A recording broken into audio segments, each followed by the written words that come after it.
Halo semuanya, saya Sigit Nugroho dari Program Studi Statistika FMIPA Universitas Bengkulu. Kali ini akan mereview statistika inferensi atau statistika inferensia sebelum kita belajar lebih jauh tentang statistika non-parametrika. Baik, eh, statistika inferensia ini mempelajari dasar-dasar dari atau katakanlah teori statistika. Untuk itu, saya akan memberikan terminologi-terminologi yang dipakai dalam statistika inferensia. Yang pertama yang berhubungan dengan populasi, di mana populasi itu bisa didefinisikan sebagai sekumpulan atau koleksi semua elemen yang dipelajari atau semua elemen yang dibahas. Jadi populasi ya, gitu. Sedangkan bagian atau sebagian atau himpunan bagian dari populasi atau koleksi tersebut ya, disebut dengan sampel atau ada yang mengistilahkan contoh ya. Sampel atau contoh adalah bagian dari populasi, himpunan bagian dari populasi. Sedangkan statistik sendiri adalah merupakan fungsi dari beberapa pembaca, ya. Atau dari pembaca saja bisa, ya. Jadi beberapanya bisa satu, bisa banyak. Terminologi berikutnya adalah statistik tataan. Statistik tataan, ya. Statistik tataan ini tataan atau order ini istilah lain dari urutan. Jadi statistik yang nilainya merupakan unsur pengamatan terkecil ke K. Kalau statistik tataan ke K adalah statistik yang nilainya merupakan unsur pengamatan terkecil ke K di antara data pengamatan tersebut. Kalau data pengamatannya ada sebanyak N, jadi kita notasikan X kecil 1 itu data pertama, X kecil 2 data kedua, dan seterusnya sampai X kecil N itu data ke N yang diperoleh dari pembaca. Ya. Kalau pembaca menggunakan huruf besar, kalau nilainya menggunakan huruf kecil. Pembaca menggunakan kapital. Ya. Oke, jadi pembaca X1 menghasilkan nilai kecil X1. Pembaca X2 besar, X-nya, menghasilkan nilai X2 kecil, dan seterusnya ya. Nah, jadi kalau pembaca atau statistik tataan ke K ini dinotasikan dengan X besar, ya, subscript dalam kurung K. Jadi dalam kurung itu artinya bahwa statistik tersebut diurutan ke K. Bisa dari terkecil, kalau ini kita definisikan dari yang terkecil 1, terkecil 1 ya. Jadi kalau tidak ada tanda kurungnya, subscriptnya, ini pengamatan ke. Kalau ini sudah urutan pengamatan ke, dari yang terkecil sampai ke besar. Ini terkecil ke K. Oke. Oke. Misalkan pembaca X1, X2 sampai Xn ini, ya. Ini biasanya kita gunakan sebagai contoh acak berukuran N. Jadi X1 sampai Xn ini merupakan contoh acak. Ukurannya berapa? N. Ya. Nah, fungsi sebaran empiris kita notasikan dengan S besar, X, adalah fungsi dari X yang sama dengan besarnya fraksi X, fraksi pembaca, yang lebih kecil atau sama dengan X. Ya. Untuk tiap nilai X. Ingat ya, X-nya bilangan real. X-nya bilangan real. Dari min tak hingga sampai tak plus tak hingga. Oke. Baik, misalkan X1, X2 sampai Xn merupakan contoh acak. Nah, di sini kita definisikan kuantil contoh ke P. Kuantil ya. Jadi kalau data ini data pengamatan. Jadi kalau data terkecil X dalam kurung 1, X dalam kurung 2 dan seterusnya sampai X dalam kurung N, data terbesar itu dihurufkan begitu. Nah, kemudian ini kuantil ke P ini adalah suatu nilai yang memenuhi dua kondisi. Yang memenuhi dua kondisi. Ya. Yang pertama, ya, bahwa fraksi baca X yang lebih kecil dari QP itu lebih kecil sama dengan P. Jadi kalau kalau Q 0,9 ini ya 0,9 di sini ya. Lebih kecil dari atau sama dengan 90%. Oke. Sedangkan fraksi baca X yang lebih besar dari QP, itu maksimumnya 1 dikurang P. Ya, kalau di sini 0,9, di sini lebih kecil sama dengan 0,10 ya, karena total peluang itu 1. Oke, ya. Oke, definisi kuantil ya. Nah, kuantil itu istilah umum. Kalau dari data terkecil sampai data terbesar itu dibagi 4 daerah sama besar, 4 itu kita punya kuartil. Jadi ada kuartil 1, kuartil 2, kuartil 3 ya. Kalau dibaginya 10 daerah sama besar, desil. Ya, desil 1, desil 2 sampai desil 9. Kalau dibagi 100 sama besar, namanya persentil. Ya, P1, P2 sampai P99. Oke? Nah, begitu. Itu yang punya nama karena mudah saja 4 kuart ya, 10 dek ya, 100 sent gitu. Bisa saja dibagi yang tidak umum, dibagi 7, dibagi 13, silakan aja. Ya. Artinya secara istilah umumnya kuantil. Ya. Nah, misalkan X1 sampai Xn baca, ya, atau X1 sampai Xn merupakan contoh acak, maka rata-rata contoh dinotasikan dengan ya, I dari 1 sampai N. Kenapa sampai N? Karena pengamatannya hanya N kecil. Ya, sampai N kecil. Kemudian setelah dijumlahkan dibagi N. Ini baca namanya rata-rata. Sedangkan varian ya, atau ragam contoh itu notasinya ini. Ya. Masing-masing data dikurangi rata-ratanya ini dulu. Ya. Kemudian dikuadratkan, dijumlahkan semuanya. Setelah itu dibagi banyaknya data kurang 1. Varian contoh, varian sampel. Ya. Jadi ini kalau varian sampel ini dibaginya banyaknya data kurang 1. Baik. Inferensi itu berkaitan dengan estimasi dan pengujian hipotesis tentang ya kalau statistik parameter ya tentang parameter. Oke. Di pengujian hipotesis ya. Jadi selain estimasi, pengujian hipotesis itu cakupan dari statistika inferensi. Oke. Pengujian hipotesis merupakan suatu proses inferensi dari suatu sampel atau contoh yang bertujuan untuk menerima atau tidak menerima dari pernyataan tertentu yang berkaitan atau berkenaan dengan populasinya.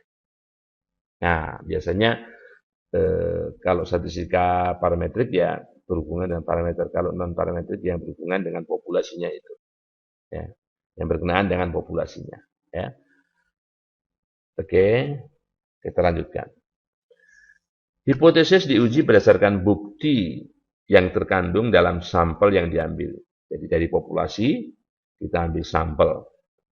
Hipotesis dapat ditolak, berarti bukti dari sampel tersebut memberikan cukup keraguan kepada kita dengan keyakinan bahwa hipotesis adalah salah. Atau jika tidak, maka hipotesis akan diterima atau tidak ditolak. Jadi begitu prinsip dari pengujian hipotesis itu. Oke. Nah, bagaimana langkah-langkah dalam tahapan pengujian hipotesis secara umum? Hipotesis statistik ya, hipotesis statistik secara umum. Tentunya yang pertama, menyatakan hipotesis yang akan diuji itu dalam terminologi populasi. Misalnya kalau dalam statistik parametrik, rata-rata populasinya, varian populasinya, proporsi populasinya, begitu ya. Kalau dalam non-parametrik ya median populasinya atau eh, yang berkaitan dengan itu. Kemudian, memilih statistik uji yang tepat. Memilih statistik uji yang tepat. Dalam statistik parametrik, eh, univariat, univariat itu karena asumsi distribusinya normal, ya statistiknya hanya menggunakan 4 distribusi. Salah satu dari 4 distribusi, entah normal, entah chi kuadrat, entah T atau F.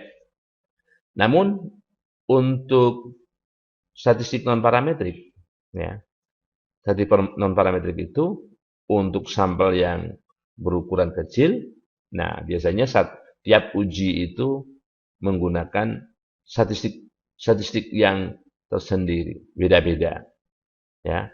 Hanya untuk ukuran sampel yang besar, biasanya kita terus menggunakan eh, pendekatan ukuran sampel apabila sampelnya menunjukkan enggak, ya. Jadi pendekatannya pendekatan parametrik. Oke, yang ketiga membuat aturan untuk menentukan apakah hipotesis akan diterima atau ditolak. Istilahnya uh, aturan penolakan hipotesis nol, ya, atau aturan penerimaan hipotesis nol. Salah satu mana yang dipakai, ya, boleh saja. Yang keempat, berdasarkan nilai yang diperoleh dari contoh yang diambil dan diamati tersebut, statistik ujinya dievaluasi dan kesimpulan dibuat apakah kita akan menolak atau menerima hipotesis tersebut, ya, berdasarkan aturan tadi, aturan yang dibuat tadi. Tentunya aturannya ada teorinya gitu ya, tidak sembarang bikin aturan. Oke, dalam hipotesis pengujian hipotesis statistik ada terminologi yang namanya hipotesis nol. Biasanya hipotesis nol ini merupakan suatu statement atau pernyataan yang akan diuji, di mana pada umumnya di sini hipotesis nol ini digunakan sebagai landasan atau dasar penentuan statistik pembanding dari statistik uji yang digunakan. Dalam terminologi bahasa Inggrisnya under is null. Under is null, ya kan? Artinya jika hipotesis nol itu benar, maka statistik yang digunakannya, statistik yang digunakan itu statistik uji yang digunakan, statistik pembanding yang digunakan itu memiliki distribusi-distribusi dengan parameter di mana sudah disebutkan dalam hipotesis nol. Jadi hipotesis nol pada umumnya berupa hipotesis sederhana. Pada umumnya, hipotesis dikatakan sederhana apabila hipotesis tersebut hanya memiliki satu kemungkinan nilai atau completely stated. Istilahnya completely stated itu hanya memiliki satu kemungkinan nilai. Misalnya rata-ratanya sama dengan. Jadi kalau menggunakan istilah kata-kata menggunakan sama dengan kan hanya punya satu nilai. Ya. Istilah nol yang juga berarti nihil atau tidak ada. Dalam artian tak ada perbedaan dari sesuatu yang dibandingkannya. Ya. Kira-kira latar belakang menggunakan istilah hipotesis nol itu seperti itu. Nah, lawan atau alternatif ini sebetulnya merupakan pernyataan tandingan, pernyataan alternatif, atau ingkaran, negasi, yang secara umum menyatakan bahwa pernyataan dalam hipotesis nol itu tidak benar. Negasinya. Negasi. Ya. Oke. Misalnya hipotesis nol menyatakan sama dengan. Nah, ada katakan sama dengan. Hipotesis alternatifnya boleh tidak sama dengan. Nah, boleh lebih kecil dari. Boleh lebih besar dari. Ya. Gitu. Alternatif. Jadi salah satu ingkaran dari hipotesis nol. Nah, untuk mempermudah atau untuk mempelajari hipotesis nol apakah diterima atau ditolak. Tadi ada aturan, ya, ada aturan penolakan hipotesis nol misalnya. Nah, kalau yang kita gunakan adalah aturan penolakan hipotesis nol, maka kita membuat apa yang disebut dengan daerah kritis, yaitu kisaran nilai yang mengakibatkan ditolaknya hipotesis nol, ya, atau diterimanya hipotesis alternatif atau hipotesis tandingan, ya, di mana luas daerah kritis tersebut sama dengan apa yang disebut dengan taraf nyata pengujian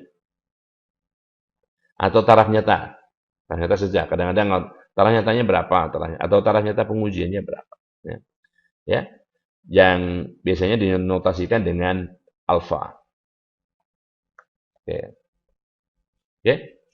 Nah, lawannya daerah kritis ya daerah penerimaan. Jadi mana yang akan kita gunakan? Nah, umumnya menggunakan daerah kritis. Apakah daerah penerimaan bisa? Bisa. Jadi kalau daerah penerimaan adalah kisaran nilai yang mengakibatkan diterimanya hipotesis nol atau ditolaknya hipotesis tandingan. Jadi lawan dari daerah kritis. Oke? Nah, tadi sudah disebutkan bahwa statistik yang digunakan untuk menguji suatu hipotesis statistika itu disebut dengan statistik uji. Dalam statistik parametrik kita kenal, tadi sudah saya singgung, Z, T, K kuadrat, F. Sedang untuk statistik dalam pengujian non parametrik, nah, banyak sekali. Hampir setiap uji punya satu statistik uji, punya nama. Dan punya tabel sendiri untuk ukuran sampel yang kecil. Kesalahan tipe 1 merupakan kesalahan menolak hipotesis nol apabila hipotesis nol benar. Sedangkan kesalahan tipe 2 merupakan kesalahan yang disebabkan menerima hipotesis nol apabila hipotesis nol tersebut salah. Jadi kalau mudahnya kesalahan tipe 1 itu menolak hipotesis nol yang benar. Sedangkan tipe 2 itu menerima hipotesis nol yang salah. Adapun peluang melakukan kesalahan tipe 1 itu sering disebut dengan taraf nyata pengujian atau taraf nyata. Yaitu yang sering kita gunakan notasinya yaitu alfa. Jadi peluang yang menyatakan besarnya kesempatan paling banyak yang diperbolehkan dalam membuat kesalahan dalam pengambilan keputusan apabila hipotesis nol itu benar. Jadi kalau 5%, ya dari 100 pengambilan keputusan yang sama paling banyak 5. Kalau 1% dari 100 pengambilan keputusan paling banyak membuat kesalahan apabila hipotesis nol itu benar, itu 1. Semakin kecil alfa semakin bagus, ya. Dan tentunya sangat tergantung dari baik bidang kajian atau yang jelas siapa yang menentukan alfa itu adalah peneliti. Sedangkan kuasa uji, jadi kalau peluang melakukan kesalahan tipe 2 itu biasanya dinotasikan dengan beta. Nah, jadi kalau beta itu peluang melakukan kesalahan tipe 2, peluang menerima hipotesis nol padahal hipotesis nol salah. Kalau kuasa uji itu peluang menolak hipotesis nol padahal hipotesis nol salah. Ya, itu kuasa uji. Nilai peluang yang biasanya dinotasikan dengan p-values di paket-paket statistik itu sering p-values atau significance, ya. Sig, exact sig, asim sig, ya, asymptotic significance atau exact significance. Kalau exact itu menggunakan statistik uji yang semestinya. Kalau asim menggunakan distribusi asymptotiknya. Merupakan besarnya peluang statistik uji, ya, lebih besar atau mungkin lebih kecil karena tergantung arah pengujian hipotesis satunya, ya, dari nilai statistik hitungnya. Apabila nilai peluang suatu pengujian lebih besar, apabila nilai peluang suatu pengujian lebih kecil dari taraf nyata ujinya, maka hipotesis nol ditolaknya. Ini sebagai salah satu indikator bahwa kalau nilai peluang itu lebih kecil daripada taraf nyata pengujiannya, maka hipotesis nol ditolak. Ya. Nah, ini masih berhubungan dengan pengujian. Suatu pengujian dikatakan tidak bias, ya, merupakan pengujian yang memiliki peluang menolak hipotesis nol bila mana hipotesis nol salah selalu lebih besar daripada atau sama dengan ya peluang menolak hipotesis nol apabila hipotesis nol benar. Ya, dikatakan tak bias itu. Oke. Nah, seandainya kita memiliki barisan pengujian. Suatu barisan pengujian dikatakan konsisten terhadap semua hipotesis alternatifnya jika kuasa pengujiannya mendekati 1, bila mana ukuran contohnya menjadi sangat besar untuk tiap hipotesis alternatif yang mungkin. Taraf nyata pengujian tiap pengujian dalam barisan ini diasumsikan sedekat mungkin dengan, tetapi tidak melebihi nilai alfa yang positif. Sedekat mungkin dengan, tetapi tidak melebihi, ya, hati-hati. Bahasanya hati-hati. Sedekat mungkin dengan, tetapi tidak melebihi alfa. Misalkan, T1 dan T2 merupakan dua uji yang digunakan untuk menguji hipotesis nol dan hipotesis alternatif yang sama ya. Dengan daerah kritisnya, dengan taraf nyata pengujian yang sama juga, alfa. Dan dengan nilai B yang sama juga. Ya, nilai beta yang sama. Jadi alfa, beta tadi kita tahu kan kesalahan tipe 1, kesalahan tipe 2. Peluang melakukan kesalahan tipe 1 dan peluang melakukan kesalahan tipe 2. Berturut-turut dinyatakan dengan alfa dan beta.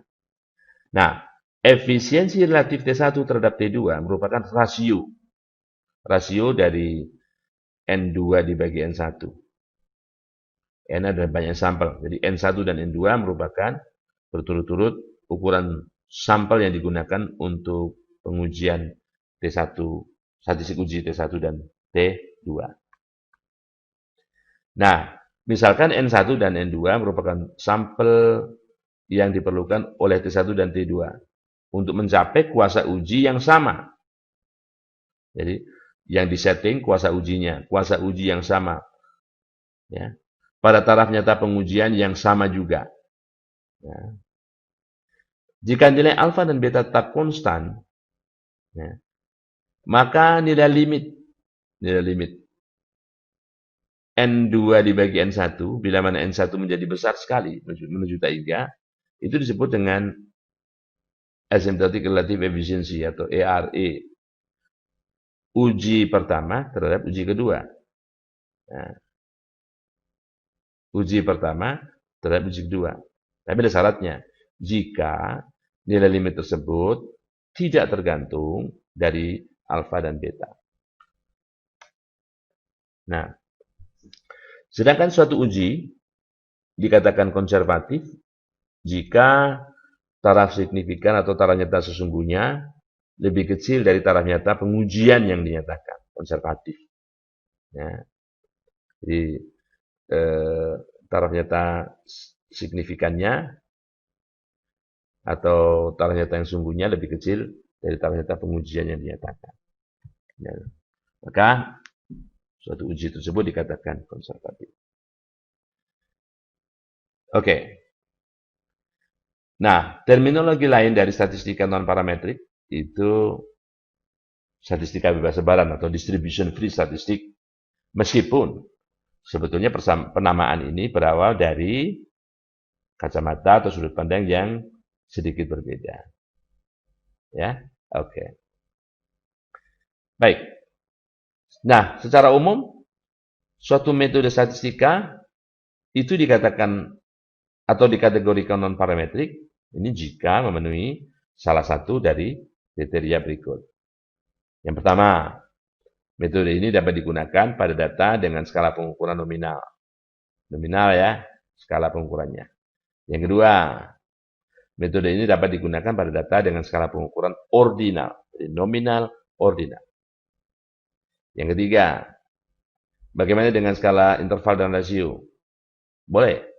Di mana fungsi sebaran pengubah acak yang menghasilkan data tidak diketahui. Apabila fungsi yang menghasilkan data ini tidak diketahui.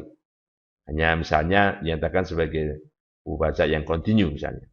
Atau diketahui kecuali untuk sebanyak tak hingga parameter yang tidak diketahui. Parameter yang tidak diketahui ya. Nah, gitu. Nah, mungkin itu yang perlu diketahui sebelum kita bicara lanjut mengenai statistika non parametrik.